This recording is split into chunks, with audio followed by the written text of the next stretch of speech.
Hey, Brian Wright Show Nation. Welcome inside the broadcast booth. Brian Wright here, and welcome in to another edition of the Brian Wright Show podcast, episode 126, as a matter of fact, that we're doing today. And something cool, just got a little data report from our hosting company. We use Buzzsprout to host the podcast, and we have now had downloads in 127 countries and territories all across the globe. 127. I mean, how cool is that? We keep growing the following. Appreciate everybody. Reminder, we have a new YouTube station, the Brian Wright Show YouTube station. If you have not yet, please subscribe to that YouTube station. We have a massive following over on our new patient group YouTube station. We're trying to build up a brand new one as well. So get great content by downloading our podcasts, the Brian Wright Show, and then obviously subscribing to that YouTube station. Great one today. We're going to be talking about consensus leadership, why I personally think it sucks and how it holds back innovation, how it keeps you from advancing forward. It holds your business back. It holds your employees back, and it affects all of your lives as well. We're going to dive into it. There is a way that I'm going to describe on how I like to run companies and how we teach. I am going to talk to you about that, and it is a form of consensus leadership that works if it's done in one specific way. This whole mindset of I've got to get people's approval, and if the majority of my team doesn't say yes to an idea, or if the majority of my team wants me to change something, right, then you have to do it, is the opposite of how great leaders, great entrepreneurs go about growing their businesses and being unique in whatever space you happen to be in. It's going to be a great one today, and hopefully this resets your mind and changes what you were thinking a leader is, all right? And it's going to be an awesome one. Before we get started, let's fire up the music. Welcome to the Brian Wright Show audio experience, a podcast dedicated to transforming lives, careers, and businesses. And now your host. He's a husband, father of two, an international business and life coach, the founder and CEO of New Patient Group and WrightChat, and a consultant and global speaker for some of the finest companies in the world, such as Invisalign and many others. Now, here's your host, Brian Wright. I will remember this story that I'm about to tell you for as long as I live. And it happened years ago. And when it happened, I immediately was in my podcast notes on my iPhone, jotting down the story. Hey, don't forget. And this is one of these things that, sometimes when I go into my notes, I'm like, oh, thank God I took notes. Otherwise, I was going to totally forget. And then there's other things that happen as I travel around, work with companies, speak on stage, consult with businesses, all the above. There are stories that stick in my head that I wouldn't need a note to remember it 50 years from now. This is one of these because we're going to be talking about today something very passionate about. You'll probably tell as I dive deeper into this episode how passionate I am about it.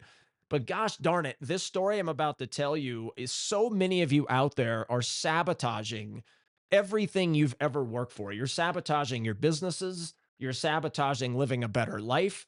Employees out there, if you have a closed mind, we have a lot of employees, hourly and executive level, reps across the country that listen to this podcast. So many of you are sabotaging your careers in order to live a better life because of some of the mindsets that I'm going to be talking about today. Well, a long time ago, there's this lady that calls us, and she's an orthodontist. And many of you, as we launched as the Brian Wright Show and rebranded from the New Patient Group podcast, we've actually have a ton more listens already. Like the downloads are happening more and more, and our voice needs to be heard by entrepreneurs out there. It needs to be heard by anybody wanting to transform life, career, business. And it's why we did it. Our niche, though, for those of you who are newer, is in the orthodontic space, the dental space, because, and this is one of the reasons I'm a consultant and speaker for Align Technology, the makers of Invisalign, is that when you type in Invisalign as an example into Google, you have 15 options that pop up within probably a few miles of your house or where you work or where your kid goes to school as an example. So the process that they have to have in order to convince you to buy from them and at a higher dollar is no different than whenever you type in pasta carbonara and there's 6 Italian places within 10 miles of your house where you work, that kind of thing. The journey, the customer experience journey, and how you interact via but leading up to purchase and after purchase, via every interaction you have with your customer, with your patient, has never been this important. And so this is why I'm on the phone with this doctor, and she has a lot of problems. I'm like, hey, look, we don't have a lot of time today on the phone. Let's hop on a Zoom, bring some numbers, let me look at things. And she was in rough shape, man. It was rough. Production's down, collections are down, her overheads through the roof, and not the good kind. Now, many of you know that I teach that all overhead is not created equal. Right? You have overhead that keeps you open today, but you also have overhead that advances you tomorrow. Right? It reduces your chaos, your stress, your headaches. It produces a return on your growth, your revenue, your production, your collections, those kind of things. And that's why not all overhead is created equal, because I may have a higher overhead than you, and while you're out bragging to your friends how low your overhead is, your overhead is filled with costs. My overhead is filled with investments that are producing returns. So therefore, I'm kicking your butt because I'm constantly looking to invest in my business and get a return out of it. No different than we all look at stocks and crypto and whatever it is. Like, we're looking to get a return. We're not nickel and diming the stock, right? We're not tripping over dollars to pick up pennies like so many of you do in your business. But this lady's overhead, it all fell in the cost aisle. She didn't like her team. She was frustrated. The culture was bad. She blamed herself as well. Like, hey, I need leadership work. I've got leadership problems. But I think that no matter what kind of leader I am, and this is true sometimes, right? We teach leadership on here as well as many other things, obviously. But there are times where you could be the greatest leader on the planet, and there's still going to be people that you can't change their mindset. All they're going to do is complain about where they are in life, but refuse to take any personal responsibility for it, refuse to change. And there are those people. And she probably had some of those on her team based on how she was describing things and what she's tried. Sales were down, everything was down across the board. Now, this was a referral from a couple of doctors that have been with New Patient Group for years and are still with New Patient Group. And I'm talking to her on the Zoom, and she's bought in. She's like, look, like, my friends that referred me have absolutely crushed it with your companies. They've told me they're going to be with you for life. This is a move I need to make. And I'm thinking to myself, okay, DocuSign's going to go out, and we get to start with a new journey. And that's my favorite piece whenever I'm working with all of you out there. Even though I teach sales for a living and experience and all the stuff we do on here, my favorite part is still the journey. It's one of the reasons why I love cooking so much is you're taking all these pieces, all these random pieces all over the place, and you're bringing it together to work in harmony to create something fantastic. And that's exactly what business is. You have ingredients everywhere, all over the place. And unfortunately for a lot of you out there, that's how it remains. You don't have the ability to bring those ingredients into a story that becomes fantastic and provides a unique value proposition to the consumer that you're trying to get to buy from you, refer to you, be compliant for you, video testimonials, all the stuff. She said to me one thing before we got off, and when she said it, that's when I knew, okay, I'm putting this into the notes and I'm never going to hear from this lady again. She said, Brian, this sounds fantastic. I need it. I trust you. You know, I've listened to the podcast for years, and my friends use you and all the stuff. You know, let's get started. But what I need to do first is I need to consult with my team. I need to talk to them. I need to get their thoughts on this. And I said to myself, what is she talking about? You know, the team that she doesn't even like, the team that's causing all kinds of headaches, the team that puts stop gaps on everything, right? Instead of innovation and always wanting to move forward, it's, we don't need that stuff, and now we're fine, and blah, blah, blah. And I'm thinking to myself, what the hell is she talking about? And I said to her, before we got off, I said to her, what do you need to do that for? Well, I owe it to them. You know, we work together. They're part of my business. I trust their word. Blah, blah. And I'm just like, all right, inside my head, I'm never going to hear from this lady again. Like, can you all imagine a scenario? And this, I went to my wife afterwards. I said, this is why it's so hard in our niche to grow, because you all out there need this. Like, everybody, it needs experience training, leadership training, sales, hospitality, all the things we teach. You need it on a repetitive, ongoing basis. No matter how good you're doing, no matter how bad you're doing, or whatever in between, all of you need it. But so many of you are reluctant to take action. And many of you who do want to take action, You are sitting there and you are wanting to consult with your team to get their ideas, to get their thoughts on whether or not you should do it. And you are trusting, and we have tons of hourly employees that listen to this. So it's not like this is a criticism or anything. It's just a fact. The lower level pay the employee is, and there's exceptions to this. And those exceptions, again, going back to the overhead, those exceptions, the rock stars, I call them, would fall into your investment category and your overhead. It wouldn't fall into the cost category because your rock stars are advancing your business tomorrow. There are exceptions to what I'm about to say, but if you're a business owner out there, franchise, you take McDonald's as an example, right? The people working there and the pay level they have, they come with a mindset. And that mindset, most of the time, is not what can I wake up today and be better at? Set the alarm 30 minutes earlier and get up and work out for 15 minutes, right? Eat healthier, right? Make sure my morning routine is matching what some of the most famous entrepreneurs do in the mornings. How can I read a book over the course of the next week to give myself the skill sets that gives me a leg up on other people so I can advance through the ranks? And I'm just using McDonald's as an example. Like so many of you out there, whether it be clinical assistants, whether it be your receptionist, treatment coordinators, whatever type of business you are out there, like the reality is the hourly paid employee usually, and this is why one of your responsibilities is to train them on this, usually does not come with the mindset of innovation, of how do we advance the business forward? How do we get the business in a place that's better tomorrow than it is today, even if I've got to work harder to do it? That kind of thing. And this was so many of you are consulting with people that most entrepreneurs would never hire in a million years as far as mindset goes. So this lady goes back, and I was telling my wife I'm never going to hear from this lady again. And sure enough, it's been 3 or 4, maybe even longer. It could have been 5 or 6 years. Just show you how long this is sitting in the podcast notes. Whatever, doesn't matter. It's been a long time. Never heard from her again. So here's a lady that is her business and her dreams are absolutely getting crushed. And she's going to go back and consult with people that, again, she doesn't even want around, and she's going to get their word on it. And it's always amazing to me, guys. Going back to can you imagine a situation where this just cracks me up, and all of you've got to think this way, where she goes back and she says, "Hey, look, we have major problems. Our production is down, collections are down. I haven't paid myself in months. It's hard for me to even make payroll every single month. All of you are miserable. I'm miserable. The entire business is going under. I'm going to bring in a company called New Patient Group. Their founder and CEO is this guy, speaks all over the world.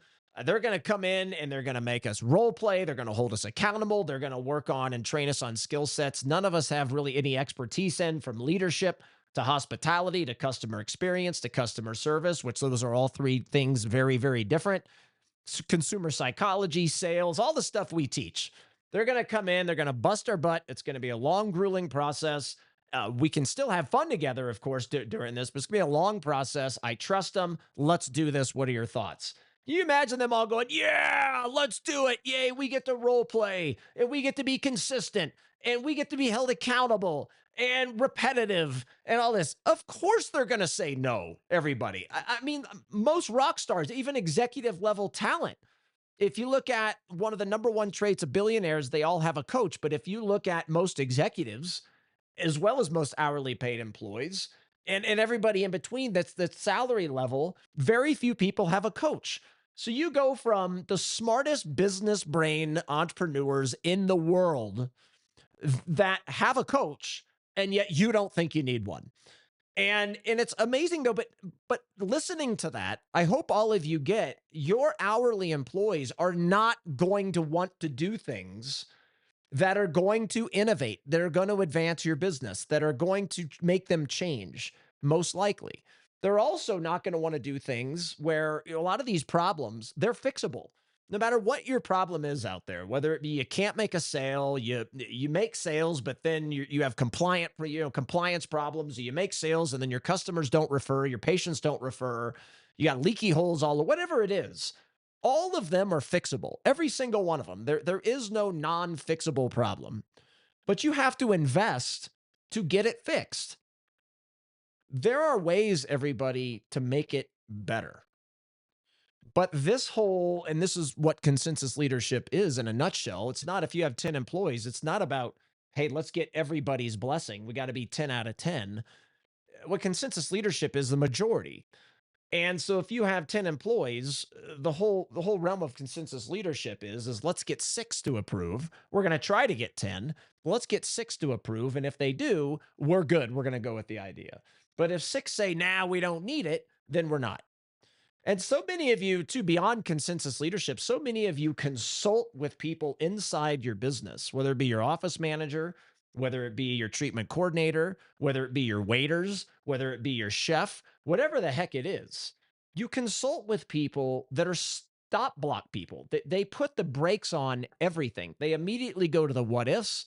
They immediately go to, well, if it's somebody else's idea, that puts less value on me, which is just an insane mindset. But so many people that work for you out there have the mindset of, if it's not coming from me, I don't want it because I don't want to lessen my value. It's asinine.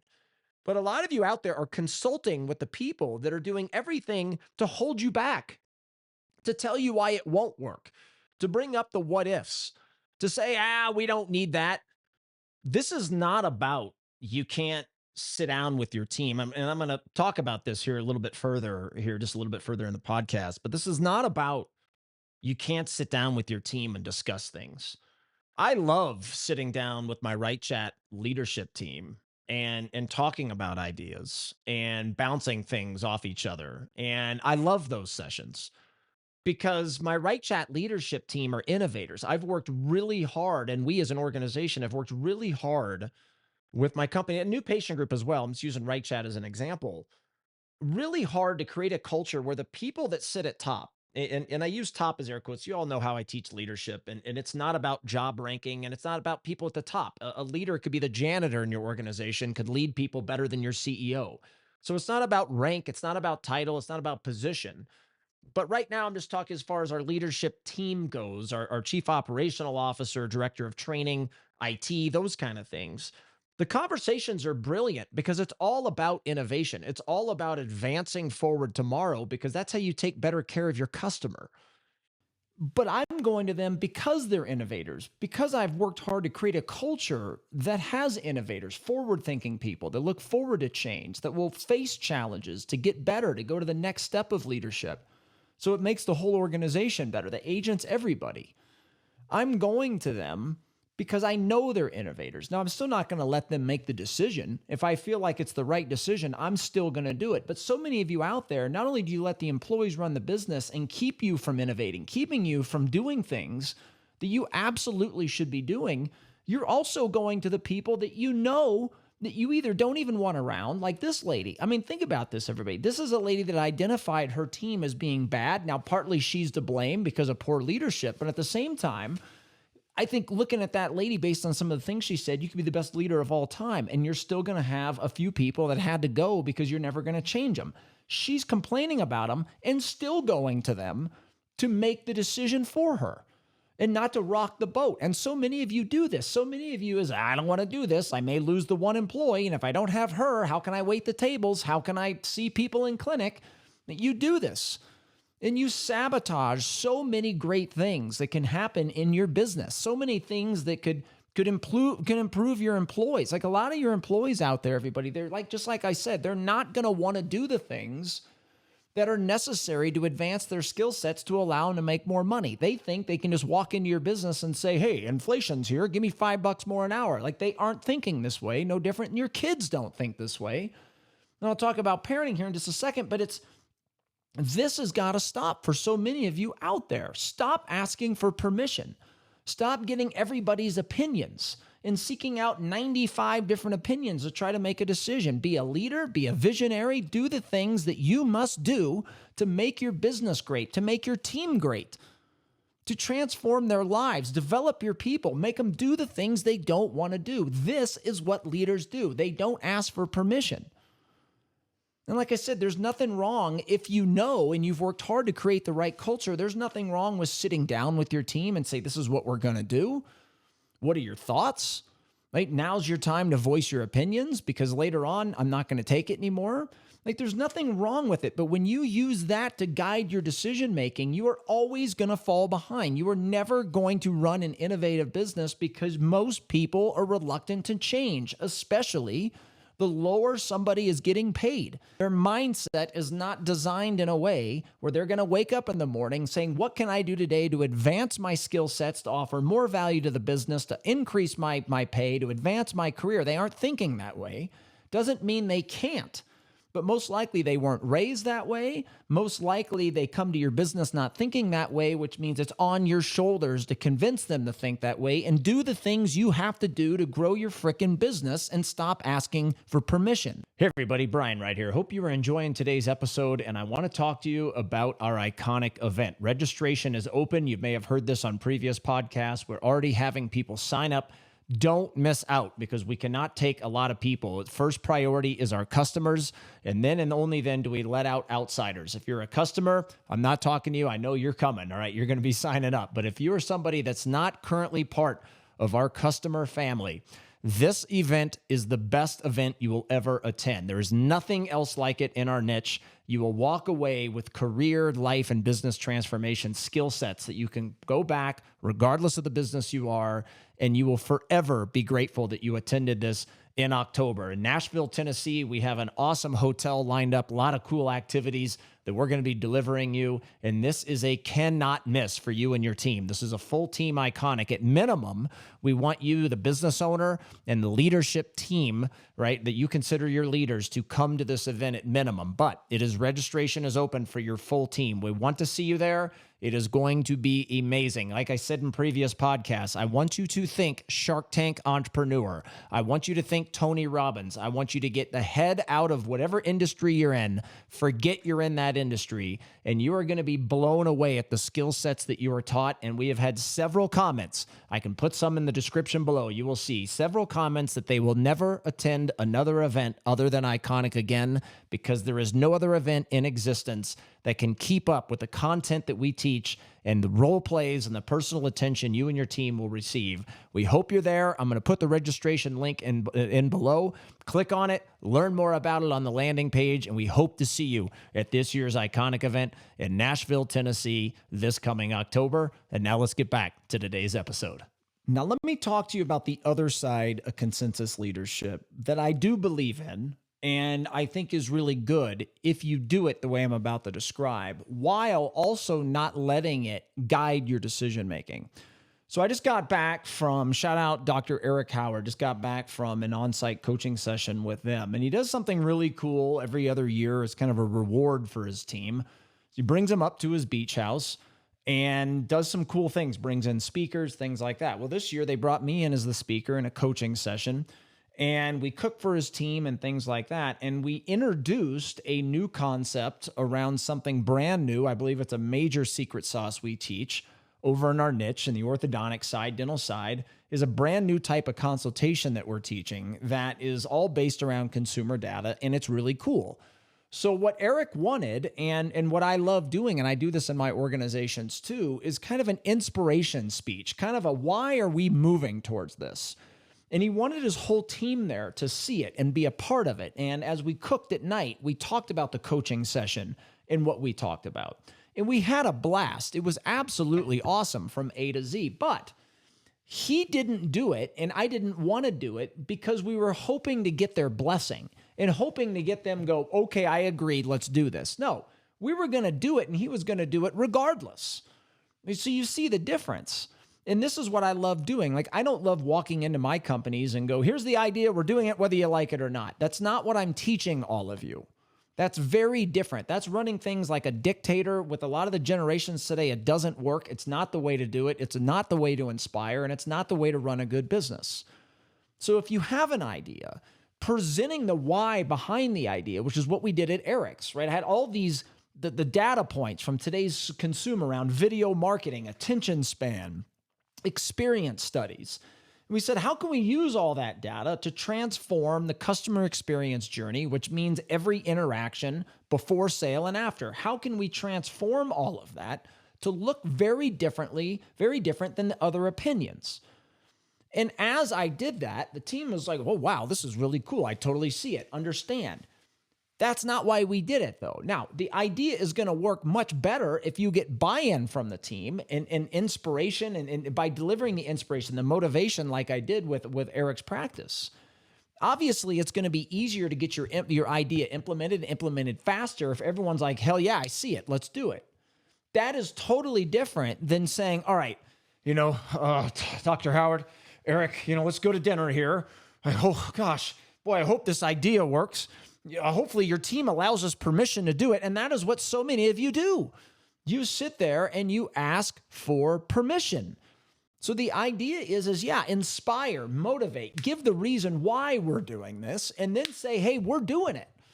Right? Let's do this. Well, doctor, or Brian, I don't want to do this. Well, okay, well, why?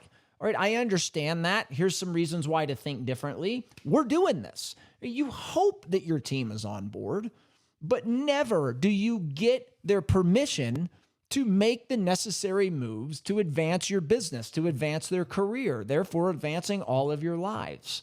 It is literally your innovation. It's like what personal bias does out there. You've heard me in past episodes talk about this. Personal bias will crush innovation. Well, I don't feel it should be this way. Well, who gives a damn what you feel? The data says it needs to be this way. So put your feelings aside and do it because the data says do it. And so many of you with this consensus leadership and letting your employees run your business and letting them say what companies, your outsourced partners, they need to go. I don't like them. Oh, okay, John. It's just asinine, everybody. You have got to deliver innovation. You have got to inspire, yes, but you see the difference between bringing everybody together like an Eric Howard does, a big team event, a culture event, leadership event. Let's inspire them. Let's cook for them. Let's inspire them to do things differently. Why this change is coming. None of it was to get their permission. 100% of it was to tell the why and inspire to get them on board. And then if they weren't on board, we were going to do it anyway. And that's the difference. So many of you, first of all, you leave out the why and the inspiration. You don't even do that. Second of all, it's like you beg for their permission in order to do things you need to do. You have to stop this way of leading your organization because it's not leadership at all. Like, I'm never going to go to the agents of WrightChat that are answering incoming calls and logging into your software and scheduling them as if they were your own employees. I'm never going to go to them and get their permission on making them role play or hiring a company speaker that pushes their boundaries or making them read a book. I'm not going to ask their permission. Well, do you want to do this? Can I do this? Am I allowed to hire this company? No. Because oftentimes, like I said, just like kids, they don't know what is in store for their own good. Like, you have to change their mindset. You have to teach them this. You have to do things like great leaders do, like great coaches do, and to bring people out of their comfort zone, whether they like it or not, whether they know it's good for them or not. Now, this doesn't mean that I don't sit down with the WrightChat agents, because I like doing this and getting their opinion on things and making sure they have the right equipment and the right training, and to ask them what they like about the culture and what they don't. Of course, I'm gonna have our leaders talk to them, and I'm gonna have one-on-ones with them because I actually care. And every once in a while, you'll get an idea from the people on the ground floor that you're like, damn, why didn't I think of that? That's a great idea. So it's not about not talking to your people. It's not about not asking them questions. It's not about, not inspiring them or not wanting to inspire them to change and to get on board. It's not about any of those things. What it's about is you don't go to your people, especially your people on the ground floor like the agents or your clinical assistants or your receptionists, your treatment coordinators, and I'm talking to our niche right now, but this is the same thing if you're a restaurant out there and going to your waiters and saying, hey, waiter Joe, do you want me to hire this company that's going to make you role play so you can sell more wine and desserts and the specials for the evening? It's going to be really hard on you. They're going to do a lot of things. And Joe says, no, I don't want that. Right? Even though Joe doesn't realize that if he said yes, he's going to sell more, so his tips are going to go up, so he's going to live a better life. They don't think this way. They don't think this way in our niche inside your practice. Most hourly employees don't think this way in any business on the planet. Therefore, you must get them thinking this way, and you must lead the organization the way you know is going to match your vision, match your mission. You should have both, and just roll on, but you don't get permission. Those are two totally different things. You don't seek the majority of the room, which is really what consensus leadership is. It's seeking the majority going, yeah, I'm on board. And then you going, okay, we'll do it. But if 6 out of 10 say no, nope, not going to do it. That's crap. It's terrible. It sucks. It's going to suck the innovation and the forward progress out of your business. It's going to keep your employees from developing and getting more out of their life. The other form of consensus leadership that a lot of you fall into this trap is your obsession over getting the majority of your friends and colleagues to say, yeah, I think it's a good idea. You should do it. And if you don't get the majority of them saying, yeah, it's a good idea, you should do it, you don't do it. And that's just as bad as seeking the majority vote inside your office with all of your team members. Just like I have talked about with the team members, there's nothing wrong with consulting with colleagues. There's nothing wrong with talking to friends. But you also have to understand they may not know what they're talking about, or they may have different dreams and aspirations and they want a different business than you. So the idea to them may not be good because that's not what they're trying to get out of their business, not what they're trying to get out of their life. Meanwhile, you want something completely different, so they say no and you don't do it. And this happens all the time. Well, should I use this outsourced partner? Should I hire Brian Wright, new patient group, WrightChat, whatever. You do this across. Should I do remote monitoring? Should I do more Invisalign? Somebody says no, you don't do it. You've got to stop that crap. That's not what great leaders do. That's not what visionaries do. That's not what the finest entrepreneurs in the world do. We love, let's just say, and you should too, and this is easier said than done, but we love doing it when other people don't think we should do it. That's what a great visionary is. You know how many ideas and how many great things that we all take for granted in our daily lives wouldn't exist if people sat there and said, nobody seemed to want it. Everyone thought it was a bad idea. A lot of times you've got to give the consumer things. Otherwise, they don't know what they want. That's why you've got to be the visionary. You've got to come up and convince the consumer what they want. The reality is they don't know what they want until you give it to them, and give it to them in a unique way. What that lady should have done, everybody, with the story I told you in the beginning, is she should have said, team, look, we're struggling. Culture's down. You're not having a good time. I'm not having a good time. Our numbers are getting crushed. It doesn't have to be this way. There's a different way to do it. This is a new economy with new consumers. A new way of doing things is a requirement. What I'm going to do, and I've made the decision, is I'm bringing aboard a company that's going to help us get better. It won't always be easy. There's still a way for us to have fun through this process, but there's going to be a lot of change. This company is experts at what they do. They're the only company in our space that does what they do. And I've made the decision, and we're going to do it, and we're going to move forward, baby, and we're going to transform this place, and we can either do it together or the door is right over there. That's what a great leader does. That's what a visionary does, everybody. But she didn't, and therefore she sabotaged her entire company, everything she's ever worked for, the ability to offer her employees the chance to develop their skill sets, whether they want to or not, and all get more out of their lives. You've got to stop it with this stuff. You must change how you view this decision-making and become a true leader. I hope everybody enjoyed it today. If you're watching on the YouTube station, hey there, make sure to thumb this up for us and make sure to subscribe to the Brian Wright YouTube station. It would help us out a lot as we're building a brand new one, as I said in the beginning. And make some comments, share with your friends, colleagues, audio experience listeners out there. Appreciate your support as well. Please write us a 5-star review on whatever channel you are listening to us on. That would mean the world and help us out a lot. And as always, share this with anybody that wants to transform their life, career, and or business. And until next time, everybody, take great care of yourselves, your customers, and your team members, and we'll see everybody soon. Bye-bye.